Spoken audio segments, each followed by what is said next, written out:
So yeah, let's start the news with the probably last Hulk Hogan update for a while, or at least last significant one. The House of Cards has come crumbling down. Hulk Hogan is not going to TNA. What? I know, it's a shocker. But Garrett, I was promised that he would be there in the asylum. He said it. He's like, I'm going to go to TNA because he has unfinished business and he wants to win the NWA title, and he got beaten up by Jeff Jarrett and he just never came back. Jeff Jarrett is just too strong a force, Liam. Yeah, I mean, I guess he's too scared of Jeff Jarrett. He got hit by a guitar with Jeff Jarrett and pussied out like a bitch. Yeah, it has to be that. He had to have seen how Jeff Jarrett ran through all of Jimmy Hart's soldiers. Mm-hmm. And he's like, oh, I can't go out there. Have you seen how Jarrett's killed everybody? I can't be next. He saw the hit list. He put the hit list on television, and literally the week later is when it's like, no, it's over, it's done, we can't do it anymore. Yeah, I assume that was like part of their like, all right, fuck you, man, moment with like, we're gonna take it as a we Jeff beat you. Yeah, which is kind of what they do, because on the December 3rd pay-per-view, there is a very throwaway line from Mike Tenay on commentary where he talks about how Hulk Hogan has not responded well to knee surgery and how his appearance in TNA will be postponed. And he even makes sure to emphasize that his international appearances have also been postponed because he was still on tap to do the Tokyo Dome. And even when Mike Tenay said that, apparently New Japan were still like, he's doing it, right? So when he's like, he's also cancelled all of his international bookings, that was news to New Japan Pro Wrestling too. Yeah. This guy, man. Well, to be fair, that's how they probably should do it, you know? They should claim it as Jarrett won. Try and get as much like heat from it as you can possible. Especially because this is like a considerable instance of having to save face. There will be another one of those this month as well. But like, the company bent over backwards for this guy. They removed Vince Russo from their writing team so that he could come in. Gigantic mistake, apparently. That's what we've learned from this. They made Jeff Jarrett NWA champion so he could come in. They turned Jeff Jarrett heel. They turned AJ babyface. Like, they bent over backwards. They had Jimmy Hart all over TV. They built the storyline for like 3 weeks. They continued to build the storyline even after he pulled out of the original Bound for Glory date. So this is a company that bent over backwards to appeal to bringing this man in. And then, like the news note, Hulk Hogan, after not returning calls from TNA for over a week, finally informed TNA that his knee was not responding well to the surgery he had last month and that he was cancelling all in-ring appearances until further notice. That meant TNA's plans to run a 3-hour Sunday pay-per-view in February were off, the second time they've decided to postpone a special pay-per-view because of Hogan's injury situation. Hogan's knee problems may well be as serious as he's letting on, but it's not stopping critics within TNA from saying, I told you so, regarding the decision to bank on Hogan and begin hyping him without contracts being signed. It's funny, like, this may be my own biases coming through here, but despite all this, I can't bring myself to, like, be like mad at TNA, you know? They took a big swing, they missed. Mm-hmm. It's more of a, oh, you guys, than a, you fucked up here. I don't know why, I can't bring myself to give them the slap on the wrist, you know? Because you can understand what they were going for, and they're in cahoots with a more natural heel that can take all the blame. Yeah, exactly. They had to give it a shot, you know, and it didn't work out, but I don't think they particularly lose much from it anyway, you know what I mean? Like, the changes they made weren't... Like, they turned AJ face to where he probably should have been already. They turned Jeff heel, which is annoying for us to watch, but it's probably what he should be anyway. So it's like, I don't know. I don't think any of the changes were drastic enough to be like, haha, look at you guys, you changed everything for this. But I also... Yeah, I don't blame them for giving it a shot. It is a very important lesson about get the name on the contract before you start doing anything, though. Yeah. Which, again, is a lesson they don't learn this month, because they begin hyping a big major announcement that'll change the face of wrestling, and suddenly nothing happens. So... They're so desperate for the headlines. Yeah, because they realize, especially, I think, in the last few months, they realize things aren't going so well. Well, as we'll see with some of the notes later on too, is they really feel like they need something to break here soon, because they're losing so much money. And yeah, because Panda have like a deep war chest. It's not like Panda can't afford to lose the money, but it's just a question of whether Panda want to lose the money. Yeah. So they want to be like, look, we're getting a Hulk Hogan. Look, we're getting TV. Look, we have this thing. It's the carrot to dangle in front of Panda to be like, well, keep on funding and supporting this project. Yeah, it's not so much can they afford to keep paying this, it's how long are they willing to do this, and how long are they willing to keep going without any sort of visual of a payoff. Yeah, and this is over a year into Panda owning the company at this stage. Panda bought the company in like September. I think they closed the deal in October last year. So we're well into the reign of Panda as the big bucks behind TNA at this stage. So it might be like them feeling the pressure, and maybe Jarrett even feeling the pressure from someone like Russo being like, I need to achieve results. Otherwise, somebody will start turning to somebody else to achieve those results. And that's like the difference between something like an AEW where it's like, if Tony Khan wanted to, he could, like, pile all his money into it, you know? Like, his war chest is also for his investment of the thing he loves. Where it's like, Panda's like, this is an investment of a thing we're a fan of, but it's not our be-all, end-all here. We can cut ties if we need to. And I do think, like, Dixie is very supportive of TNA. It's not just a project she was assigned to because it happened to be bought by her dad's company. Like, I do think she is invested in and believes in and wants to see TNA succeed, and that will be bared out through the entire history of TNA and through the next 13 years before she's no longer involved in TNA. But yeah, you're right. At the end of the day, it's Bob Carter's money. It's not Dixie's. And if Bob is like, why are we spending 30 to 50 grand a week just to keep this thing afloat when there's no signs of life, no signs that it's advancing? Like, it's not his passion project. Yeah. Where he's like he's willing to chuck in a giant, like a Carrie Silken or a TK or someone who's just like, I'm gonna throw everything into this because it's the thing I like. It's an investment opportunity and something he hopes pays off, but like, I don't know if he's like, I would be willing to put all of my money into this. As mentioned, losing 30 to 50 grand a week is pocket change. It's nothing to him. But he does eventually reach the stage where it's like, well, this is just a thing that's going nowhere. It's a black hole of money. Why don't we just cut it off? Mm-hmm. So there are many viewpoints on the Hulk Hogan situation among TNA wrestlers and officials. Most are skeptical of Hogan's intentions, rightfully so. What? But he's so genuine. He is always just, doing what's good for the wrestling business and for the companies he works with, Liam. Yeah, if there's one thing I know about Hulk Hogan, and that is he is always willing to put others ahead of himself. A trustworthy individual who has the best interest of everyone he works with at heart. People believed he's using TNA. Others strongly defend Hogan as doing what is best for TNA in the long run. These people, I don't know who they are. Whoever PW Torch are talking to is like, no, he's Jimmy Hart. It probably is Jimmy Hart. Like, there's a note that they're still like pursuing the venue. We'll talk about that in a second. But Jimmy Hart is still like chasing down the venue days before this is like announced as being off. So even like Jimmy Hart is probably overly invested in this thing than he probably should be, but also he's getting a role on television because of it, so he's probably quite happy. I was thinking about that with a couple of people on these shows, where it's like, it is consistent work for a lot of these people too, so they do have some sort of intrinsical investment there. Hogan saying his knee is not responding well to surgery is being seen by many as a lame excuse to delay his commitment to wrestle for TNA. This has become a fiasco for TNA, and watching them try to save face is going to be embarrassing, says one TNA wrestler skeptical of how the situation with Hogan is playing out. Hogan doesn't want to work a pay-per-view that's going to bomb, says one insider. Until TNA has a national TV clearance or there is some indication it will do well, he will keep delaying his match against Jarrett. Oh no, at me. It's upsetting, but like, I don't know, it feels like there was pivots that they could have made at a certain point. Which pivots? Well, the big one that we were talking about on the last episode was, it felt like they could have gone to Sting at some point. You can't run as gigantic of a building, but you could have done the show still. It's just funny, it's kind of what they did. Like, they did bring Sting back, they did move Sting into a program with Jarrett. He had 2 matches with Jarrett, one last month, one that we'll talk about this month. But neither were, like, big, built-up, huge pay-per-view matches. They were all like, Sting's going to be here next week to wrestle Jarrett. Yeah, it's a weird choice. It feels like if you wanted to try and garner some more goodwill for it, you could have still ran a big show with Sting Jarrett as the headliner. Because the reason we also move into promoting Ultimate X2 here is because Ultimate X2 was also meant to take place on that show, so they were meant to build to that. So like they still do many of the things they were still planning to build to. Even Triple X against AMW was a match that was tentatively planned for that show, and they do bring back Triple X and start building to the reformation of Triple X as well. What an admission of like a failure of a push that is, by the way. Yeah, it's like these guys didn't get over by themselves, probably due to no fault of their own, frankly, but let's put them back together as Triple X because that's when people liked them. And like so blatantly as well.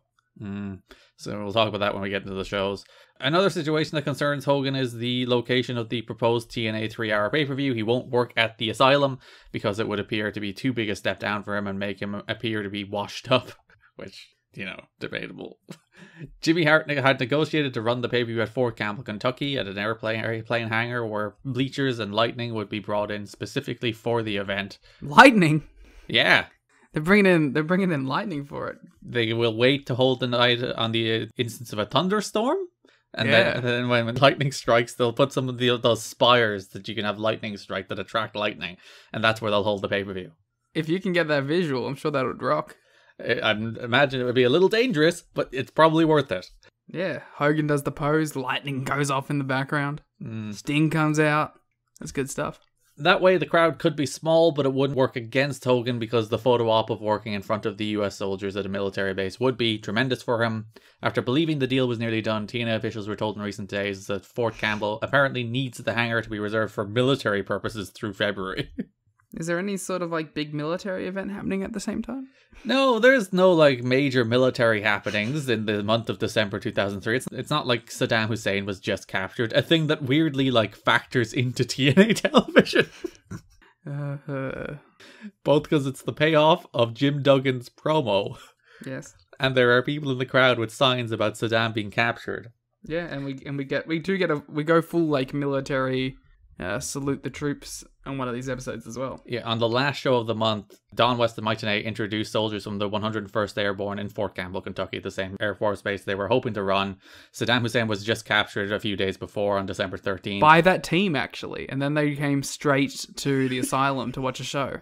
That was their reward. It's like, thank you for taking down Saddam Hussein. Now let us chant USA in front of you at a TNA wrestling event. All right, guys, thanks. You've done it. You've done a tremendous service to the country. Here's some tickets to Sting versus Jarrett. We picked him up at the gas station. Hey, it has this big gathering cage match main event. You should be excited. Yeah. John West led a USA chant and then turned to them and it was like, thanks for getting Saddam. Yeah, I told you, it was those guys. It was surely. But that building being pulled created another reason for TNA to delay the pay-per-view since TNA officials realized there is no way to fill a decent-sized arena in any market at this point. Which is weird. Like, Hulk Hogan is a huge name and a major attraction. I think Hulk Hogan sells 2,000 tickets or 3,000 tickets. You know, enough to look good, you know? Enough to, you know, still be outdrawn by Stardom in 2022. But, you know, pretty good, you know, little crowd as well. Hulk Hogan could probably earn himself the role of second or third biggest company in Japan. Yeah. Hulk Hogan would be the second biggest company in Japan. Yeah. I love the second company in Japan thing. It's so funny to me. Everyone arguing over who's runner-up. Yeah. And I like how that people... Like, this is not the podcast for this, but there's definitely an interesting amount of, like... my team, you know, like from like Noah, DDT, Stardom, and Dragon Gate. Like all four of them have the like, I'm the winning team, guys. I've never felt that like that passionately about a company to be like, this is mine. I must ride or die with them. See, I've always felt that way about TNA, but also I'm always like, well, the shit things about TNA are shit, and for a very good reason, you know? Yeah.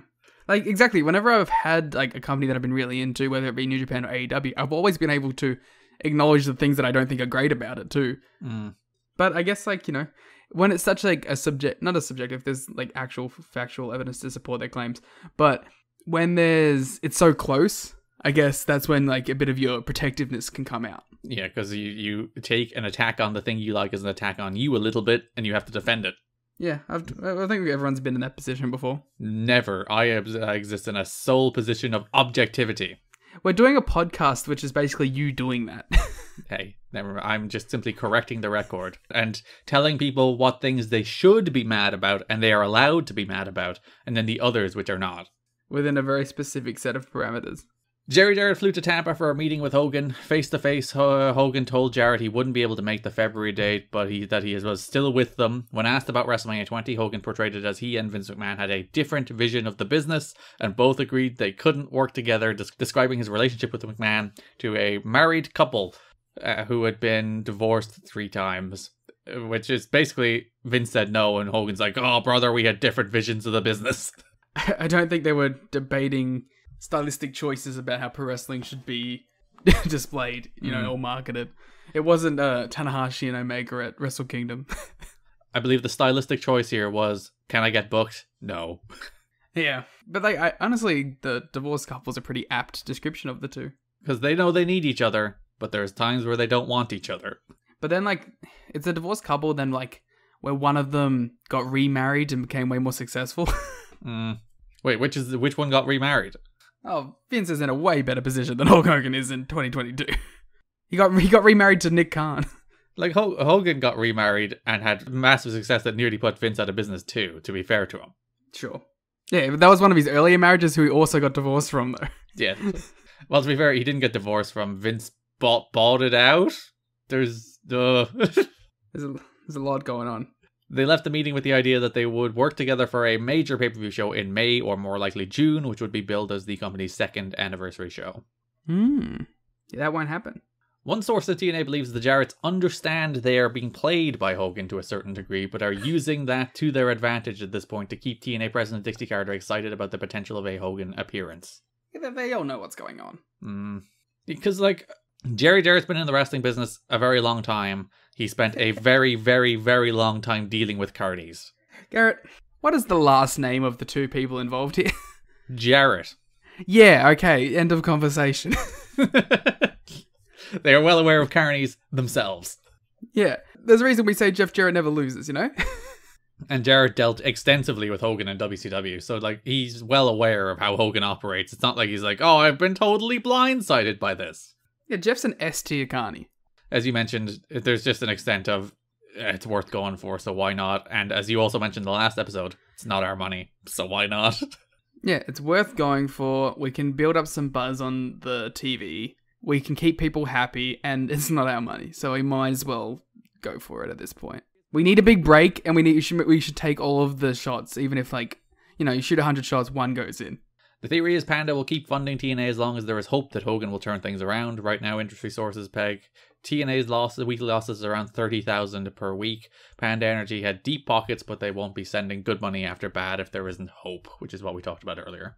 Yeah. And also, the hotter a company is, the more they're going to be willing to invest as well. If TNA does really well, they're going to be like, we'll send you more than what you need because you're flourishing and it'll help you build your next level. If you're doing badly, they're like, we'll give you what we're willing to give you. To just about stay open.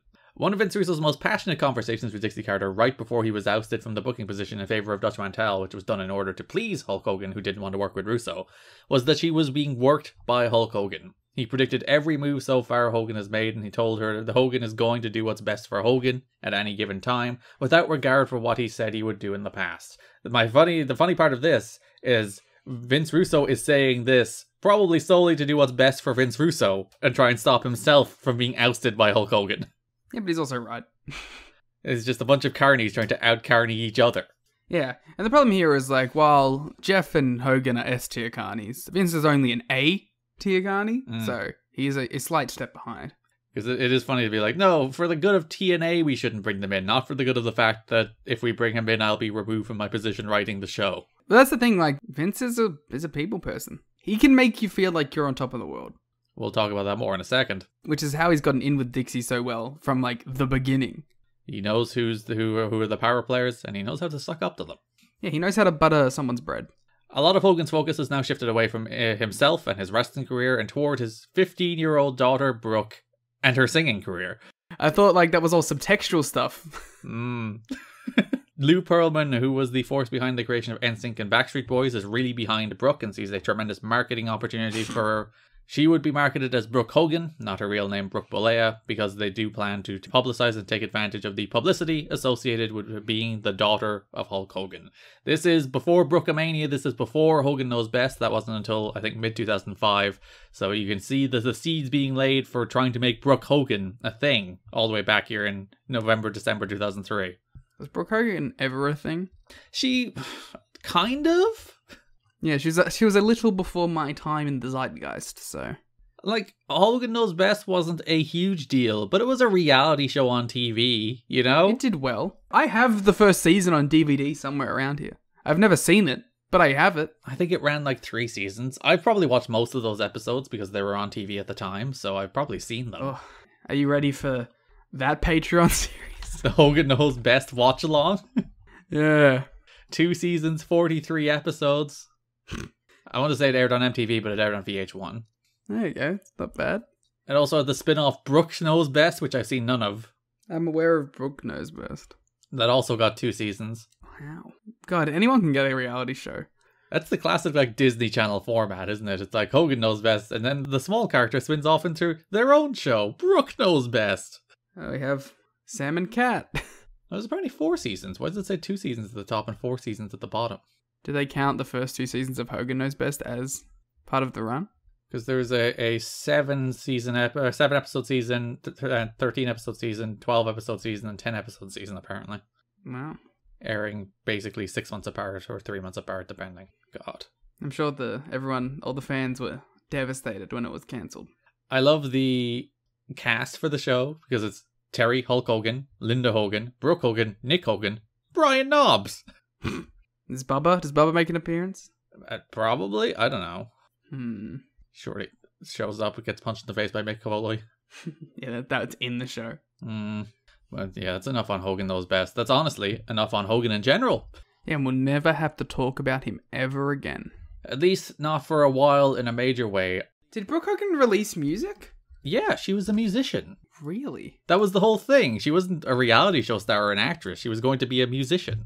Wait a minute. As I run to Spotify. How did you not know that she was like the idea was she's going to be a music I'm star? sorry. I don't keep up with Brooke Hogan. Yeah, you should. I know that she was like going to marry Bully Ray. Yeah, she'll be a very important part of TNA television when we get to it in like 9 years. Yeah. She's got a few albums. Yeah, she's an actual musical artist. I've never listened to a single Brooke Hogan song, but... Okay, she has 2 albums. 2006's Undiscovered. Still remains undiscovered, some would say. By 2009's The Redemption. Because Undiscovered was so bad. She released singles in 2017, 2018, and 2019. Just keeping that music career ticking over. Would you like... Here's a fun game, Garrett. I'm going to give you an over or an under of monthly listens on Spotify for Brooke Hogan. Oh, God. So her overall number for... Yes. All of her songs combined. No, per month. In 2022 of March, how many times does Brooke Hogan get listened to? I'm going to go... No. I'll give you a number. You tell me over or under. Okay. 35,000. Oh, God. You picked a very... my guess there was going to be 75,000. So I guess I'll go over? It is over. Oh, well, good for her. 53,000. That is better than this podcast does, but only by a little. That is like only a couple more than the Patrons we have. I think you should go to tnachat.com and subscribe to our Patreon on April 1st so that you don't get charged twice. And make sure we have more patrons than Brooke Hogan has Spotify listeners. Yeah, we need more monthly listeners than Brooke Hogan. At the very least, go to Spotify, give us a 5-star review, which we actually have a decent number of 5-star reviews. We had like 14 of them last I checked on Spotify. Wow, I have never seen any of our reviews. It just gives us a star rating, so we're doing well. People love us. Can I review? Yes, you should. Oh, I'm going to do it right now. To put us over. I just rated it... Wait, we have a 4.8, Garrett. Yeah, we have 13 reviews and we have 4.8 rating, which is nearly all 5 stars. If you're that person who didn't rate 5 stars, you're a real son of a bitch. Listen, 4 stars is a good rating. Yeah, I need to know why. It would be 5 in the Tokyo Dome. It was because of that bit you did about not liking the War Games match. It got dragged down to 4. Damn. We have now hit 4.9. Oh, well done. Thank you. Watch it go down to like 4.5 after everyone goes and does it now. How dare you tell us to go review on Spotify to beat Brooke Hogan? Oh, you want me to review? I'll review. So yes, that is all of the Hulk Hogan drama, the entire Hulk Hogan saga. I'll put all the clips together and put them on YouTube as like the full Hulk Hogan saga. But yeah, Hulk Hogan's not coming to TNA. Yet. Yet, indeed. That ominous yet. Go listen to Monday War Games. Yeah, that's on Patreon. You can already, we covered the entire first few months. The first few months of the Monday Night Wars head to head with it, Raw and TNA. So that's there. TNAchat.com. The only time I will ever consent to reviewing WWE. Yet. Oh no.